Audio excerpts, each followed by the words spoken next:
Ľudia, v tomto videu vám ukážeme, ako pripravujeme vety na naše nové video, ktorého názov vám ale ešte zatiaľ nepovieme. Tak vám to ideme prezradiť, čo to bude. Bude to Grace 2. Ako dvojka neexistuje, ale dvojka ako druhá časť našho dielu. A teraz tak vám ideme ukázať Entity na druhú časť. Takže teraz vám ideme ukázať prvú entitu. Prvá entita sa volá Carnation. Je to vlastne takáto kvetina.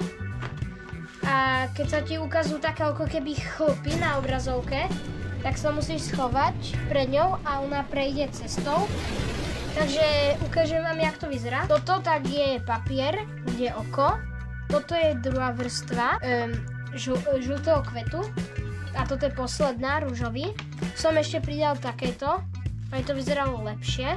A tuto máme závažie, preto, lebo tu sú iba 3 kolieska, po ktorých to jazdí. Preklápalo sa to dopredu, takže som tu musel pridať toto závažie a sviečku. Tak vám ukážem, ako to jazdí. A pôjde to vlastne rýchlo. Mimochodom, takto vyzerá náš sklad, kde máme zatiaľ entity a ešte v druhej miestnosti sú ďalšie. Táto postava sa volá, že Slackfish. Je takáto dlhá vo videu. Potom jej musíme ešte prilepiť tu na zo spodu nejako kolieska. To ešte nevieme zatiaľ ako. A ona vlastne má úplne takto rýchlo. Má prejsť, že takto vyhneš sa aj tak, že sa postavíš na kraj alebo do nejakej skríše, ak tam je. Môže ísť navzájom s postavou, čo sme vám predtým ukazovali s Carnationom. A dokonca môže ísť aj s postavou, ktorú vám neskôr ukážeme. Takže ľudia, ešte som vám chcel povedať, že tu na takto nemá pravé oči, sú celé vyfarbené. Ona má oko tu na vnútri. Sme pôvodne chceli urobiť, že takto dáme kameru a takto akože z jej úst bude vidno. Ale asi to tak nespravíme, pretože by to bolo moc ťažké, keď takto spravíme nejakým mobilom. Takže ďalšiu entitu, tu máme takéhoto tu smajlíka. Volá sa, v hre sa volá Dozer. A urobili sme mu animované oči, že takto ich má zatvorené, spí a takto ich má otvorené. Možno to tak nevyzerá, ale nechceli sme tam dať počítačového, aby to bolo reálne. A asi takto nejak vyzerá. A toto sa dá vybrať. Ale z druhej strany tu je aj napísané, že potiaľ to stop. Takže takto vyzerá. A rovno vám predstavím aj ďalšiu entitu. Píše sa Litany. Ide zapnúť iba s modmi v hre. Ale tuto bude u nás normálne. A pre tých, ktorí neviete, ak aktivovať mody, stačí do chatu napísať .test, aby sa vám to aktivovalo.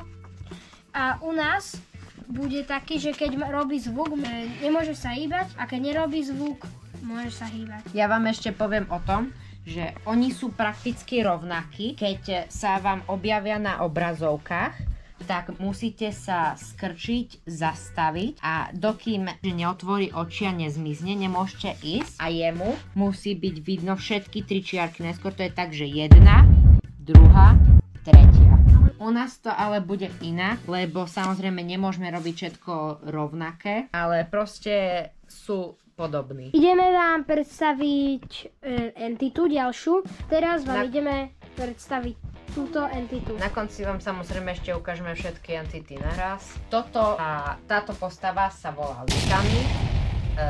Tiež sa objavuje iba s modmi, ale u nás ako ostatné postavy bude normálne.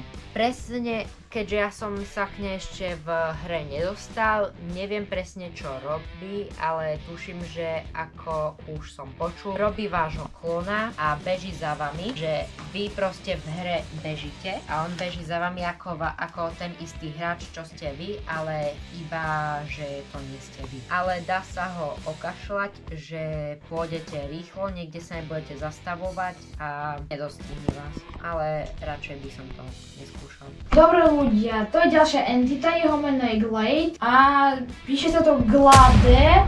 zaujímavosť o ňom. Na neho sa nesmieš pozerať a musíš rýchlo prebehnúť miestnosť tak, aby si sa na neho nepozrel.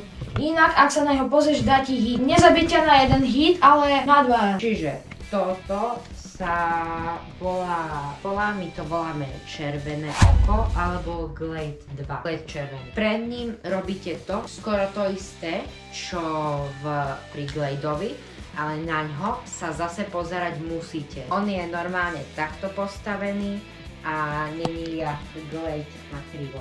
Proste celú rúmku sa ale na ňo musíte pozerať a keď sa na ňo nepozriete, dávam hit. Ešte sme vám chceli povedať, že pri Gladoch je taký problém, je taká výhoda, že oni, keď vám dajú jeden hit, tak vám dá, ale nezabije vás, a keď vám dá už druhý, tak už vás zabije. Premiestňujeme sa na druhú časť videa a to sú obrázky. Možno tí z vás, ktorí hrali Grace, viete, že keď prejdete level, sú tam obrázky, aká entita bude v tom nasledujúcom leveli. A teraz si ideme nakresliť. Takže ľudia, vyberáme obrázky. Samozrejme, môžete písať do komentárov, že aké by ste vybrali vy. A teda poviem vám. 1., 2., 3., 4., 5., 6., 7., 8., 9. Napíšte teda, ktorý obrázok alebo ktoré obrázky by ste vybrali, by ste tam použili. A samozrejme máme ešte pár obrázkov, ale tie ešte nemáme úplne urobené. Čiže tu máme celý zhrn postav, máme tu Carnationa, Slugfishu, časť Elkmana, teda jeho nohy, Dozera, Tupela, Glada, Glada 2 a Litana. Takto všetci dokopy vyzerajú.